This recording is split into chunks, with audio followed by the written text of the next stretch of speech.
Hi guys, Hunt here from Digital Spy, and today I am at Nissan's GT Academy at Silverstone, attempting to answer the ultimate question: how realistic are computer games? Basically, the best Gran Turismo players get the chance to win a year-long full-time contract with Nissan to drive for them, and this is where they get transformed from kind of gaming couch potatoes to full-on racing athletes.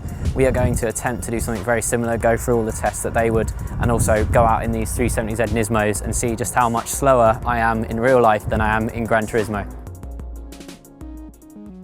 When I first stepped into a sports car, it was actually at the national finals of GT Academy, so not even at Silverstone yet. And before this point, I'd never driven a sports car, been to a racetrack, been sideways in the car. And one of the challenges was it was an auto assault course, so a cone circuit, and there was a long right-hander, and I had this car sideways, and I'd never been sideways before in my life. In this sports car, and I'm just doing what I'm doing on the game with the steering wheel, but in real life, it just happens to be working. And yeah, that was it. It was just felt normal. What are the main differences then between Gran Turismo and real life? The first thing is that Gran Turismo is not frightening like it is in real life, going around a track very quickly in a car.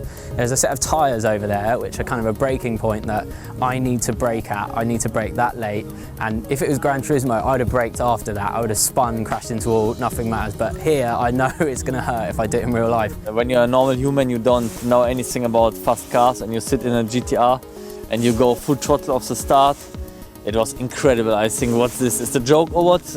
It was so incredible fast, and even corner speed and braking.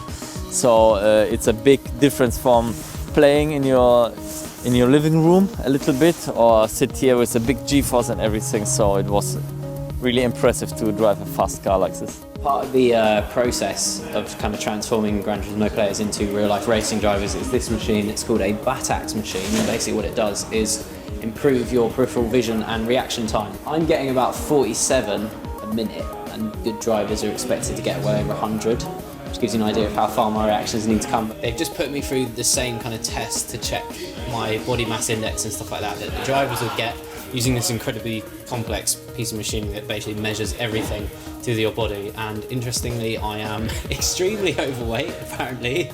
Basically purely made up of fat, and I have no muscle whatsoever. The machine has told me I need to lose 12 kilos, which is about the weight of my dog, before I could get in a racing car. So off to the gym for me, I think. We just had a race. This is actually Gran Turismo 6, which is rather awesome. We've just had a race using the same car that we've been using earlier. There's one thing that's now becoming immediately clear to me, which is that Gran Turismo is harder than driving the cars in real life.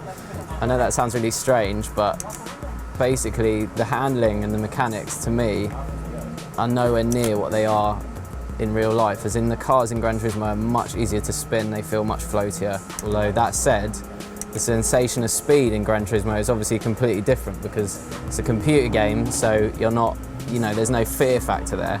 You go as fast as you want, and then that's probably why I'm spinning the car a lot more.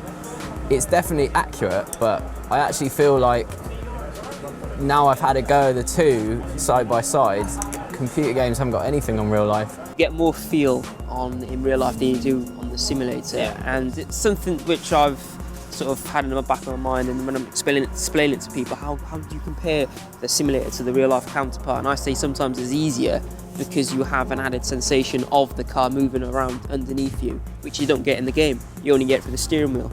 Whereas you get the G-force, you can feel the car moving in your backside and your lower back. So when we're thrown into a racing car for the first time, we feel it more than we do in the game, and it's an added help to us. This behind me is Nissan's Duke Ride. It's basically a Duke stuffed full of all sorts of clever racing electronics, and this is what the GT Academy drivers would get access to. So basically they can see all the data that they're collecting in their cars, how much they're accelerating, braking, things like that. What Nissan have done is hook me up to it, and I've done 2 laps, one before I've seen the data, one after, and then tried to tweak my driving style based on that. When we first went out, it was very apparent that I wasn't accelerating enough or braking hard enough or basically doing anything right. We then kind of had a look at things, and I went back out and just went for it a lot more acceleration, harder braking, more progressive on the throttle, and I've gotten 2 seconds quicker. So that's kind of proof of the pudding that they can transform these GT Academy guys from gamers to real life racing drivers. It's quite impressive actually. My personal goal is to reach the top of motorsport, and that would be Formula 1. I love to compete at the top, and any other racing driver would be lying if they didn't say that. So yeah, I'm going to keep pushing 100% and hopefully be there soon.